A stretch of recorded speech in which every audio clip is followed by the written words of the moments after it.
오늘 말씀의 주제는 출애굽기 8번째 시간, 하나님을 알면 믿음으로 살아가게 됩니다 라는 주제로 출애굽기 6장 1절부터 13절의 말씀을 함께 살펴보도록 하겠습니다. 사랑하는 여러분, 제임스 패터의 하나님을 아는 지식이라는 신앙의 고전책이 하나 있습니다. 여러분 기회가 되시면 꼭 한번 읽어보시기를 추천드립니다. 하나님을 아는 지식. 여러분, 이 책을 읽다 보면 우리에게 던져지는 중요한 질문 하나가 있습니다. 나는 하나님에 대해 아는 사람인가? 아니면 하나님을 아는 사람인가? 라는 질문입니다. 이 책 제목 자체에서 느낌이 벌써 옵니다. 나는 하나님에 대해 아는 사람인가? 아니면 하나님을 아는 사람인가? 여러분, 이 둘은 비슷해 보이지만 전혀 다릅니다. 하나님에 대해 아는 것은 여러분 정보적인 거죠. 지식적인 의미를 담고 있는 내용입니다. 그러나 하나님을 아는 것은 관계적인 것입니다. 하나님에 대해서 안다는 것은 어찌 보면 이런 것이죠. 설명은 잘할 수 있습니다. 하나님은 전능하십니다. 믿으시죠? 예, 하나님은 사랑이 많으십니다. 하나님은 약속을 지키시는 분이십니다. 하나님은 선하신 분이십니다. 그런데 막상 하나님에 대해서 아는 사람이 이와 같이 말을 하나 삶이 흔들리기 시작하면 어떠하겠습니까? 기도를 했는데 일이 계속 더 꼬입니다. 하나님의 말씀 앞에 순종을 했는데 상황이 더 막힐 때가 생깁니다. 난 믿음으로 살겠다고 결정을 했는데 가는 길마다 오히려 더 험난한 길이 다가올 때, 여러분 그때 드러납니다. 내가 하나님에 대해 알고 있는지, 아니면 정말 하나님을 인격적으로 알고 있는지를 알게 된다는 거죠. 여러분, 하나님에 대해 아는 사람은 현실이 나를 막 흔들어 놓을 때 믿음도 함께 흔들립니다. 반면 하나님을 아는, 경험하는 사람은 여러분 현실이 흔들려도 다시 하나님께 돌아가게 되어 있습니다. 왜냐하면 하나님이 누구신지를 인격적으로 내 삶 가운데 경험했기 때문이죠. 여러분 이 차이를 아시겠죠? 그렇다면 여러분들에게 묻고 싶습니다. 하나님에 대해서 여러분들은 하나님에 대해서 알고 있는 사람입니까? 아니면 하나님을 인격적으로 만나 알고 있는 사람입니까? 나는 어디에 해당이 됩니까? 오늘 출애굽기 6장에서 이 질문을 우리에게 던져주고 있습니다. 자, 지난 시간 모세가 5장에서 하나님의 부르심대로, 말씀대로 부르심에 순종을 했습니다. 그래서 누구에게 갔냐면 애굽 왕 바로에게 갔습니다. 기억하시죠? 그리고 하나님 말씀을 그 바로 왕에게 선포했죠. 가장 핵심적인 말씀이죠. 내 백성을 보내라. 여러분 저 새로운 설교 아니죠? 알고 계시는 거죠? 그런데 결과가 어떠했습니까? 애굽 왕 바로는 2차례나 거절했습니다. 그것도 완강하게 거절을 했어요. 그리고 이 거절의 결과로 이스라엘은 더욱 괴로움을 경험합니다. 이전에는 이스라엘 백성들에게 벽돌을 만들 수 있는 재료, 집을 제공했는데, 그런데 이제는 스스로 집을 구해와서 벽돌을 만들라고 한다는 거죠. 그러면서도 벽돌 수량은 이전과 똑같이 채우라는 명령이 떨어진 것입니다. 여러분, 바로는 모세가 광야 사흘길을 가서 하나님 앞에 제사를 드리겠다라는 그 말을 팔자 좋은 소리 하는구나 라고 생각한 겁니다. 너희들이 시간 남아 돌아서 게으르게 사니까 하나님을 예배하겠다고 하는구나 라고 생각한 것이죠. 그럴 거면 더 바쁘게 살아라 라고 해서 노역, 쉼이 없는 것을 그들에게 요구한 것이죠. 그러니 이스라엘 백성들은 더 큰 괴로움 속에 들어가게 된 것이죠. 그리고 이 모든 고통의 화살은 누구에게 오냐면 모세에게 고스란히 돌아왔습니다. 이스라엘 백성들은 모세를 원망하죠. 당신들 때문에 우리가 바로 앞에서 미움을 받게 되었다. 당신들 때문에 우리의 삶이 더 힘들게 됐다. 당신들이 우리를 구원한 것이 아니라 오히려 우리를 더 위험하게 만들었다 라고 한 거죠. 이때 모세가 5장입니다. 하나님께 탄식했죠. 22절, 23절의 내용입니다. 주여 어찌하여 이 백성이 학대를 당하게 하셨습니까? 어찌하여서 나를 보내셨습니까? 내가 바로에게 들어가서 주의 이름을 말한 이후에 그가 백성을 더 학대합니다. 그럼에도 주님께서는 왜 주의 백성들을 구원하지 않으십니까? 라고 탄식하며 하나님 앞에 원망과 불평에 섞여 있는 기도를 올리기 시작하죠. 사랑하는 여러분, 이것이 지난 시간에 본 내용입니다. 이것은 단지 모세만의 질문은 아닙니다. 우리도 이런 질문을 할 때가 있어요. 우리 인생을 살다 보면요. 하나님, 제가 이렇게 순종을 했는데 왜 제 인생은 더 힘들어지는 겁니까? 하나님, 제가 기도를 했는데 왜 더 상황은 꼬여지고 있습니까? 하나님, 제가 믿음으로 살겠다고 하지 않았습니까? 결정했는데 왜 길이 더 막혀지는 겁니까? 정말 이 길이 맞습니까? 모세는 탄식으로 이 문제를 가지고 하나님 앞에 나아가고 하나님께 이 모든 상황을 아뢰습니다. 자, 그러면서 오늘 본문의 내용이죠.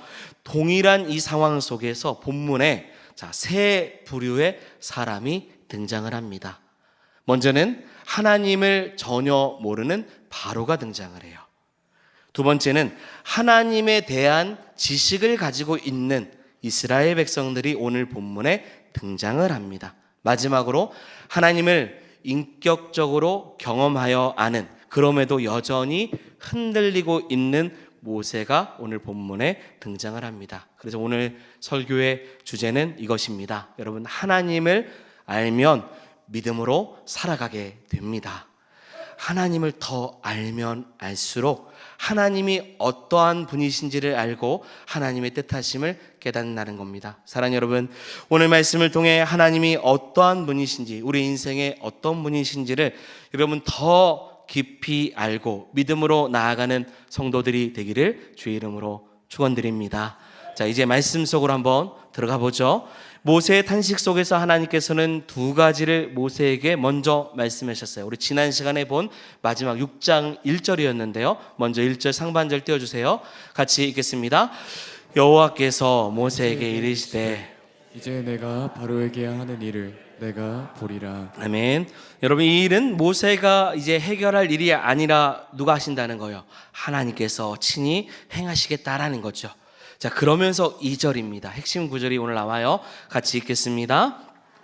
모세에게 말씀하여 이르시되 나는 여호와이니라. 아멘. 첫 번째는 금방 1절에 소개했고요. 두 번째는 하나님은 지금 모세의 탄식의 기도 속에서 하나님은 문제보다 먼저 누구를 알기를 원하셨냐면 하나님을 알기를 원하셨다라는 거죠. 하나님은 말씀하셨습니다. 뭐라고요? 나는 여호와이니라. 아멘. 여러분, 이것이 하나님의 첫 번째 응답입니다. 여러분, 보통 기도할 때 응답을 눈에 보이는 현상으로 우리는 다 생각을 합니다. 그게 맞아요. 예를 들어서 이런 거죠. 돈이 없는 사람이 돈을 구하여 돈이 들어오면 그것은 응답이라고 생각을 합니다. 전혀 바뀔 것 같지 않았던 어떤 사람의 마음과 내 인생의 어떤 문제, 상황들이 기도했는데 바뀌면 응답받았다고 생각을 합니다.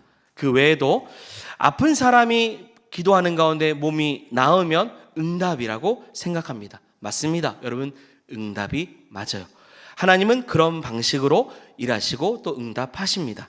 그렇다면 이런 전제로 생각했을 때 여러분, 모세의 기도의 응답은 무엇일까요? 모세가 지금 탄식을 하고 있었죠. 그럼 그가 원하는 응답은 무엇이겠습니까? 바로의 마음이 어떻게 하는 거예요? 바뀌는 거죠. 그리고 이스라엘 백성들이 지금 뭐 하고 있어요? 원망하고 있는데 그 원망이 어떻게 해야 됩니까? 사라져야죠.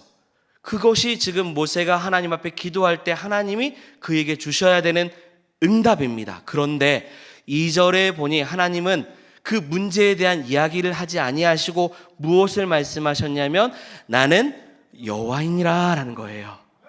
여러분, 이것은 모세가 원하는 응답이 아닌 거죠. 다른 대답을 하시는 겁니다.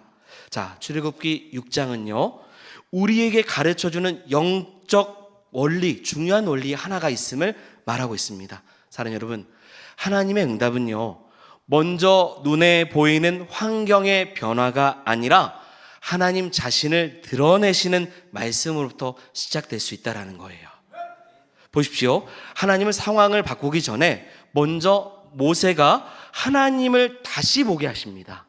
다시 말씀드리면 하나님은 주어진 환경을 정리하기 이전에 먼저 모세의 시선이 이스라엘 백성과 바로가 아니라 하나님을 바라보도록 바꿔주신다는 거예요. 바로의 마음을 꺾기 전에 먼저 모세의 마음 안에 다시 누구의 이름이에요? 하나님의 이름을 새겨주신다는 거예요. 나는 여호와니라 라는 거예요. 여러분, 왜 이것이 응답일까요? 지금 하나님 응답하신 것입니다. 여러분, 이런 겁니다. 하나님을 모른 채 주어지는 사건을 그냥 보면 우리는 그 사건을 오해합니다. 하나님을 모른 채 고난이 우리에게 찾아오는 것을 보면 하나님이 나를 버리셨다라고 우리는 잘못 해석을 해요. 하나님을 모른 채 우리가 성공을 하면 여러분, 내가 잘해서 되었다라고 교만하기 시작해요. 하나님을 모른 채 여러분, 기적을 경험하면 그 기적조차도 우상으로 만들어버리는 거예요. 그래서 하나님은 무엇을 하기 전에 먼저 자신을 말씀하셨어요. 나는 여호와니라. 여러분, 출애굽기 6장 보십시오. 이 이후에 말씀 쭉 보시면 여호와라는 단어가 계속 반복해요. 여러분, 여호와라는 이름은 정말 중요한 이름입니다. 성경에서 하나님의 이름이죠. 출애굽기 3장에서 하나님은 모세에게 이렇게 말씀하셨어요. 나는 스스로 있는 자라고 자신을 계시하셨습니다. 여러분, 이 말씀 제가 설명을 했어요. 근데 한 번 더 말씀드리면 이런 내용이죠. 하나님께서 누군가에 의해서 만들어진 존재가 아니죠. 스스로 계셨기 때문이죠. 오히려 사랑하는 여러분, 하나님께서는 모든 만물, 저와 여러분들을 만드시는 창조주이십니다. 그렇기 때문에 하나님보다 크신 전능한 존재는 이 땅에 존재하지 않아요.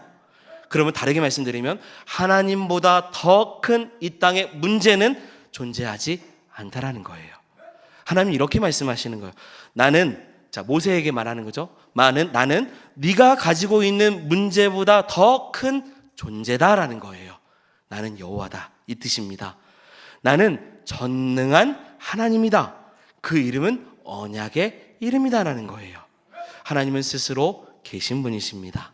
동시에 언약의 하나님이셔요.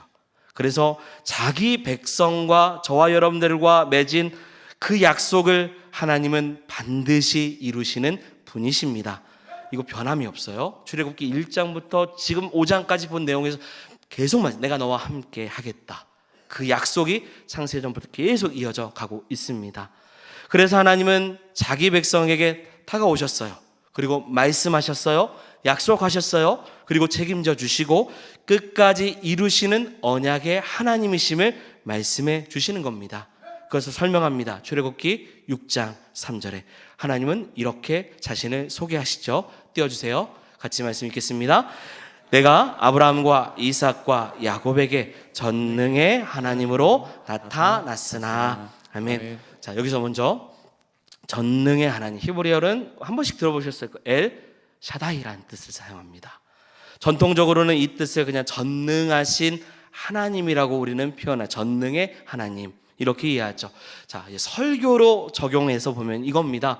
하나님은요, 자기 백성에게 전능하신 하나님은 부족함이 없는 충분하신 하나님이라는 뜻입니다. 여러분 믿으십니까? 전능하신 하나님이라는 것은 우리 설교로 이야기합니다. 하나님은 우리 자기 백성, 저와 여러분들에게 부족함이 없는 충분하신 하나님이에요. 불가능이 없으시기 때문이죠. 여러분, 세상에 충분함은 상대적인 거죠. 여러분, 그렇죠. 돈이 충분하다고 해도요, 더 큰 문제가 빵 터지면 오히려 돈이 부족해집니다. 건강이 충분하다고 해도 한순간 약해질 수 있어요. 사람의 도움이 충분하다고 여겨도 결정적인 순간에 한계가 옵니다. 그러나 사랑하는 여러분, 하나님은 조건적으로 충분하신 분이 아니십니다. 하나님은 절대적으로 충분하신 분이에요. 전능하신 하나님이시니까요. 하나님의 능력은 부족하지 않습니다. 하나님의 지혜는, 하나님의 사랑은 부족하지 않아요. 그리고 하나님의 신실하심도 부족하지 않으십니다. 그런데 출애굽기에서 하나님은 단순히 나는 능력이 많은 전능한 하나님에 대한 이야기를 하고자 해서 지금 3절에 그렇으나 전능한 하나님이나 라고만 말씀하시는 것이 아닙니다. 그 위에 말씀이 뭐냐면 하나님이 이렇게 말씀하셔요. 전능하신 하나님을 보였으나 지금 나는 여호와다라는 거예요. 나는 너와 맺은 언약을 맺은 하나님이라는 겁니다. 나는 너를 잊지 않는다. 나는 너를 내 백성 삼고자 너의 하나님이 되기 원하는 하나님이시다라는 거예요. 사랑하는 여러분, 우리는 자주 하나님의 능력만 구합니다. 솔직히 우리 기도를 보면 그렇습니다. 문제가 생기면 능력을 달라고 그렇게 기도하죠. 길이 막히면 해결해 달라고 기도합니다. 고난이 오면 어떻습니까? 빨리 벗어나 달게 해달라고 해요. 물론 그것도 여러분 기도해야 될 줄 믿습니다. 그러나 하나님은요, 우리에게 능력보다 더 깊은 것을 주기를 원하신다는 거예요. 하나님은 우리에게 무엇을 주기를 원하시냐면 하나님의 존재, 하나님 자신을 알게 하기를 원하신다는 겁니다. 왜냐면요, 이겁니다. 하나님을 알면 알수록 우리가 믿음으로 살아갈 수 있기 때문입니다. 하나님을 알면요, 문제는 여전히 크게 보이겠지만 문제를 보는 눈이 달라집니다. 하나님을 알면 현실은 여전히 무겁겠지만 현실을 해석하는 기준이 달라요. 여러분, 하나님을 더 깊이 알면 알수록 길이 아직 열리지 않았어도 여러분 길 대신 주님을 붙들 수 있습니다. 그러니까요, 이런 겁니다. 문제를 통해서 우리에게 주어지는 어떤 환경과 문제를 통해서 하나님을 판단하지 마시기 바랍니다. 오히려 하나님을 통해서 그 문제를 보시기를 바랍니다. 문제를 통해서 하나님을 보면 하나님이 작아 보여요. 왜요? 우리는 불가능하다고 생각하니까요. 그러나 하나님을 통해서 그 문제를 보면 그 문제의 자리가 달라지는 거예요. 그건 우리가 감당하지 못한 일도 행하게 하십니다. 바로는 아직도 완고합니다. 이스라엘은 아직도 고통 속에서 끝나지 않았습니다. 모세의 자신감, 자존감도 아직 회복되지 않았어요. 그러나 하나님은 말씀하시죠. 나를 알라고요. 나는 여호와라 라고 말씀하시죠. 여러분, 이 말씀 나를 보라는 거예요. 이 말씀이 들어오면 여러분 다시 살아나는 줄 믿습니다. 이 말씀이 들어오면요, 무너졌던 우리의 마음이 다시금 붙들려져요. 이 말씀이 들어오면 상황보다 여러분 하나님을 더 크게 보기 시작할 것입니다. 기도의 응답은 언제나 내가 원하는 방식으로만 오지 않아요. 때로 하나님의 응답은 말씀으로 옵니다. 그리고 그 말씀은 우리를 다시금 하나님께 나아가도록 인도해 주시는 거죠. 그래서 말씀하셔 나를 알라고요. 나는 여호와다라고요. 그래서야 하나님은 출애굽기 6장 4절과 5절에 여호와라고 말씀하시면서 또 하나의 핵심 단어를 하나를 우리에게 소개해 주십니다. 여러분, 아브라함과 이삭과 야곱에게 주셨던 무엇이냐면 언약을 다시 말씀하셔요. 그리고 이렇게 선언하십니다. 나의 언약을 뭐라고요? 기억하노라. 아멘. 여기서 중요한 것은 언약입니다. 여러분, 히브리어로 베리티라는 단어를 쓰는데요. 이거 언약, 우리 계약 개념이 아닙니다. 여러분, 계약이라는 거 이런 거예요. 조건이 맞고 이익을 계산하게 돼요. 그래서 한쪽이 손해를 보면 깨질 수 있습니다. 그 계약은요. 상대가 약속을 지키지 않으면 끝낼 수도 있어요. 그러나 여러분, 하나님의 언약은 좀 달라요. 언약인 단어가 그런 겁니다. 하나님의 언약은 하나님께서 자기 자신을 걸고 맺으신 약속입니다. 하나님의 언약은 하나님의 신실함 속에서 근거를 두고 있는 약속이에요. 그러니까 사랑하는 여러분, 그 언약은 절대 깨지지 않습니다. 여러분, 왜 출애굽이 가능한 겁니까? 왜 출애굽을 이렇게 시작을 하고 있습니까? 이스라엘 백성들이 훌륭해서 그렇습니까? 아니면 모세가 위대한 지도자라 그렇습니까? 백성들이 기도했는데 그것이 완벽해서 하나님 그들을 출애굽시키는 것입니까? 전혀 아니에요. 하나님이 그들을 기억하시고 언약을 약속하셨기 때문입니다. 아브라함 죽었습니다. 이삭도 죽었어요. 또 어떻습니까? 야곱도 죽었습니다. 그러나 하나님의 말씀은 죽지 않아요. 여전히 살아서 끊어지지 않고 자, 오늘날 우리에게까지 이어지는 것입니다. 이것이 우리의 소망입니다. 우리 인생은 짧습니다. 길어야 100년. 그렇죠. 그마저도 요즘은 왜 이렇게 빨리 가고 있습니까? 하루하루가.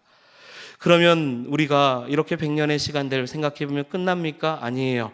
그리스도 안에 있는 성도는 하나님의 언약 안에 살고 있습니다. 그리고 하나님이 기억하시는 사람은 사라지지 않습니다. 하나님이 언약한 백성은 결코 버림받지 않습니다. 왜요? 하나님께서 기억하고 계시기 때문이죠. 여러분, 여기서 기억하다라는 말, 이거 제가 예전에도 한번 소개한 적이 있어요. 히브리어로 이 자카르라는 단어를 쓰는데요. 보통 우리가 기억한다고 하면 이런 거죠. 머릿속에서 어떤 정보를 떠올리는 거예요. 아, 맞다. 잊었다가 갑자기 그것이 생각나. 아, 맞다. 그거 있었지? 라고 기억하는 거예요. 저는 기억을 잘 못해요. 잘 잊어버립니다. 저희 아내와 가끔 싸우는 것 중에 하나, 제가 그렇게 말했대요. 기억이 안 나요. 본인이 그렇게 말했대요. 제가 언제 그렇게 했냐고요. 저 기억이 잘 안 나요. 지난주 설교도 가끔 기억이 잘 안 나요. 잊어요. 저는 그렇습니다. 여러분들도 그럴 겁니다. 그러나 성경에서 하나님이 기억하신다라는 말은 그런 뜻이 아니에요. 갑자기 잊었다가 생각나셨다라는 뜻이 아니에요. 하나님이 기억하신다라는 것은 하나님께서 언약을 따라서 움직이고 계신다라는 거예요. 이거예요. 하나님께서 말씀하신 것을 따라서 때가 되어서 돌보시는 거예요. 생각나서 돌보시는 거 아닙니다. 하나님께서 기억하셔서 건져내시는 거예요. 하나님께서 기억하셔서 구원하기 시작하시는 겁니다. 그래서 하나님의 기억은 여러분 구원의 행동으로 나타납니다. 보십시오. 창세기 8장에 자, 어떤 일이 있냐면 홍수 이후. 자, 누가 등장하죠? 노아죠. 홍수 이후에 방주가 어디에 떠 있어요? 온 세상이 다 물에 잠겼죠. 그러니 물 위에 방주가 떠 있습니다. 노가 없어요. 젓는 노가 없습니다. 저을 수도 없겠죠. 엔진도 없어요. 방향을 정할 수도 없습니다. 세상은 물로 가득해요. 근데 물이 빠지지 않으면 어떻습니까? 방주 안에 있는 생명도 살 수 없죠. 때가 되면 살 수 없습니다. 그때 성경은 하나님이 누구를 기억했다고 하시냐면 노아를 기억하셨다는 거예요. 이 말은 하나님께서 노아 맞다. 노아가 있었지. 맞다. 세상을 멸망하려고 했지만 노아라는 사람이 있었거나 내가 잊었네. 이것이 아니라 하나님께서 노아를 돌보셨다는 거예요. 바람을 불게 하셨고요. 물이 줄게 하셨어요. 땅을 회복시켜 하셨어요. 왜냐하면 하나님께서 기억하시고 약속하셨기 때문입니다.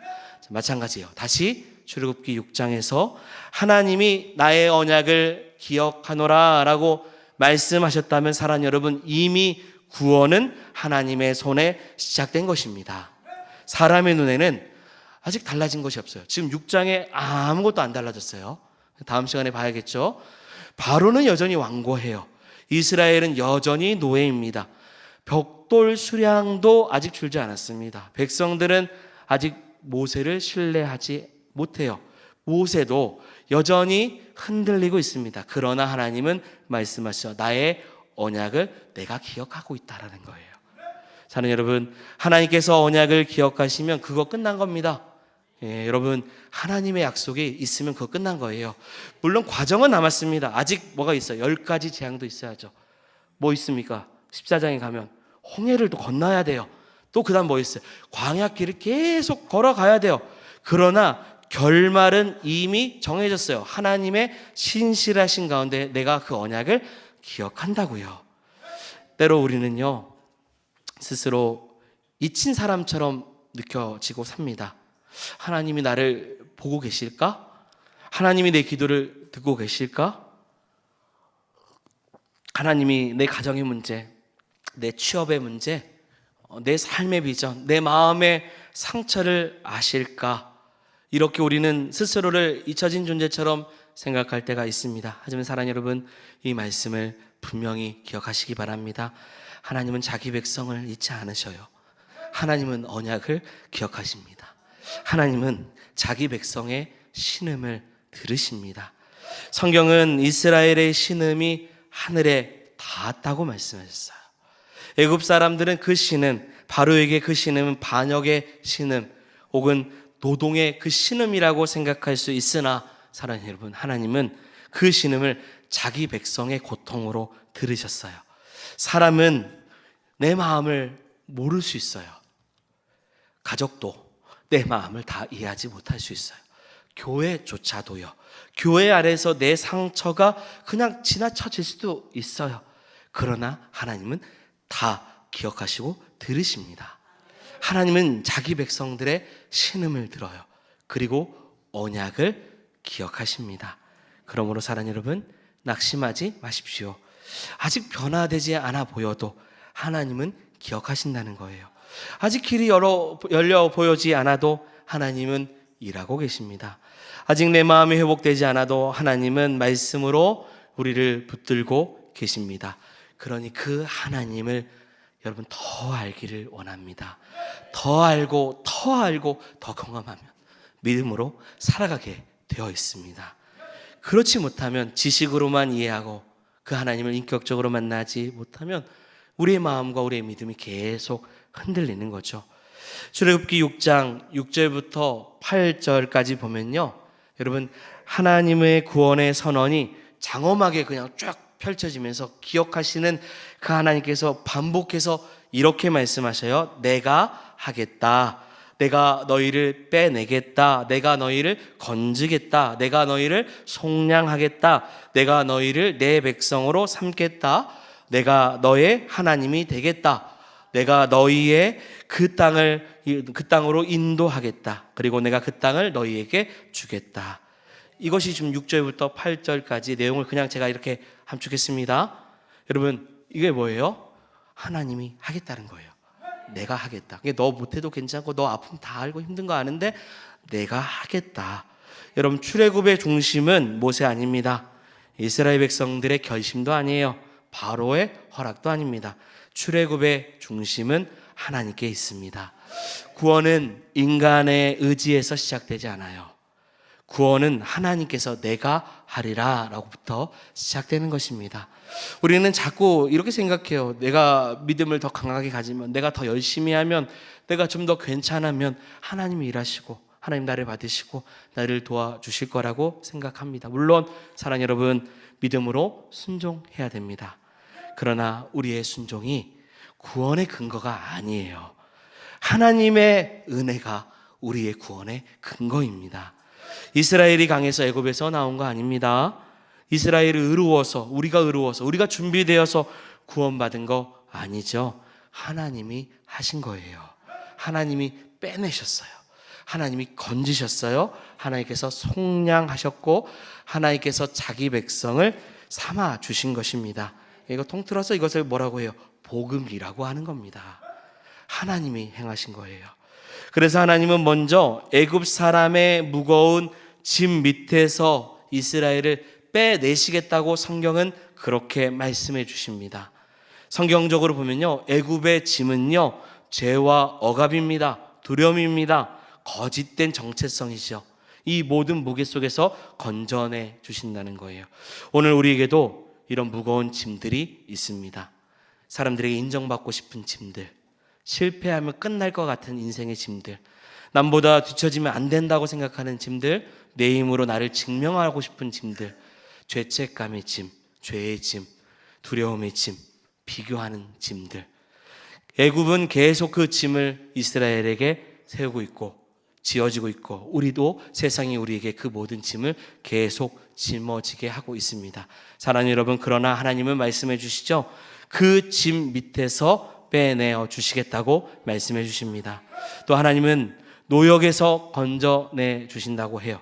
자, 저를 보십시오. 여러분, 노역이 무엇입니까? 쉬지 못하는 삶이에요. 멈추지 못하는 삶입니다. 안식하지 못하는 삶이에요. 노예는 성과를 내야 돼요. 내가 버려질까 두려워서 계속 일해야 되고 무엇인가를 해내야 됩니다.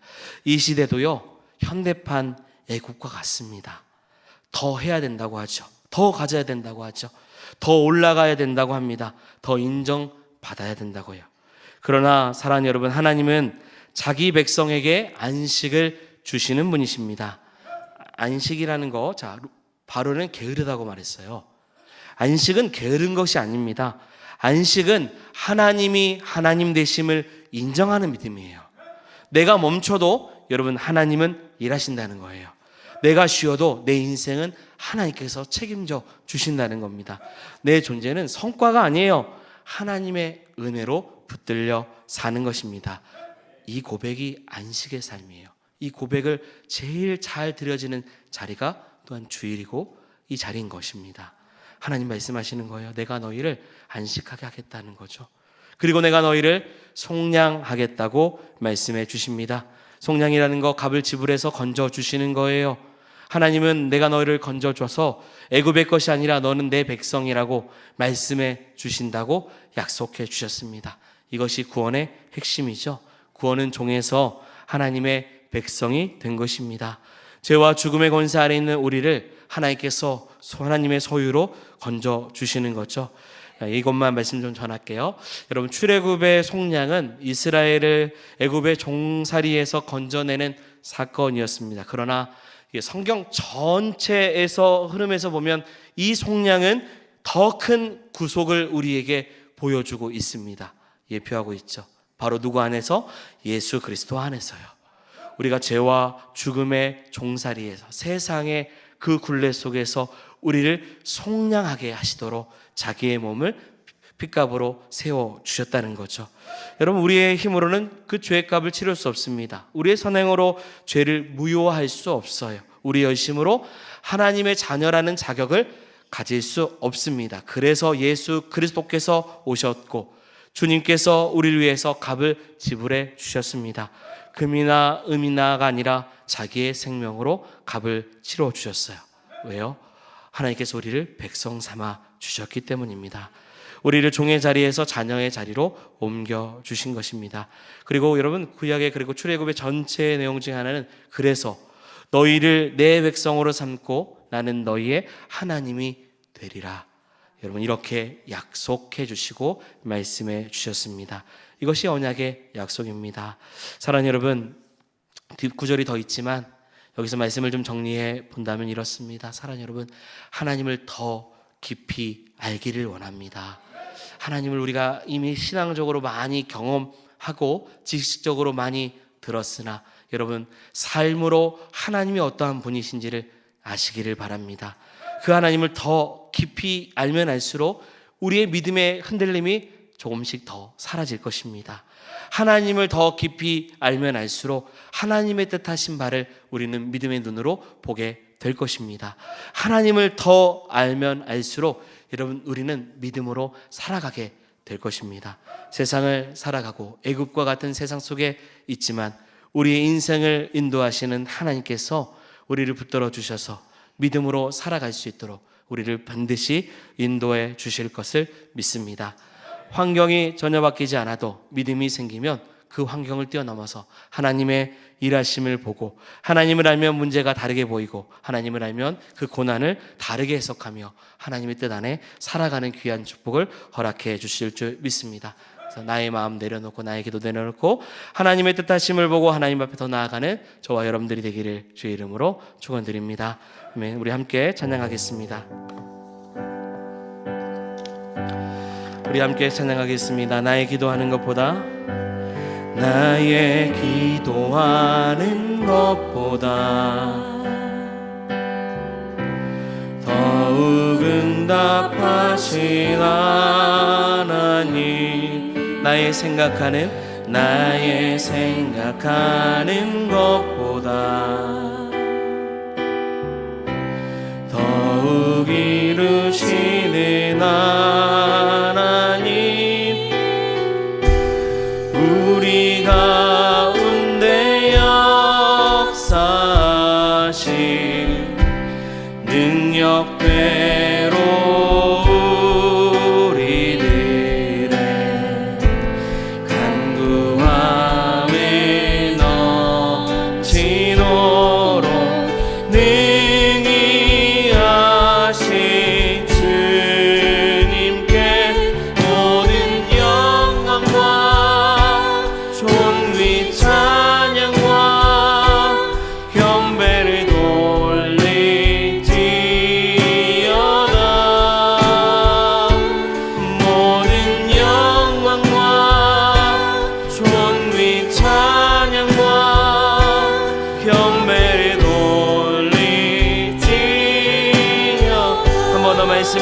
생각하며 같이 고백하겠습니다.